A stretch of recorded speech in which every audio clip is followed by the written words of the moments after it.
Hey, I'm Johnny from Johnny's Vintage Motorcycle Company, and we picked up a load of motorcycles, and this is a 70, according to the VIN number, and someone that says he knows, it's a 78 YZ100.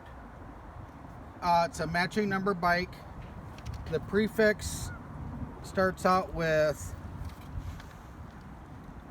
2K5. So it's a matching number bike. The motor is stuck. This is all that we have for the bike. If you look on this side over here, the pipe's got some dings right here.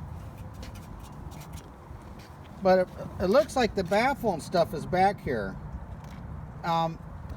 Plastic on the seat is kind of gooned. I'm not sure what the straps are about. Maybe it was something added on, I don't know.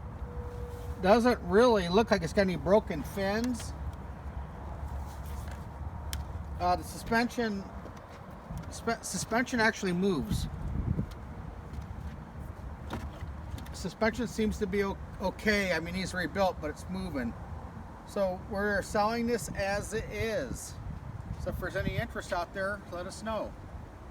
Okay, thanks a lot.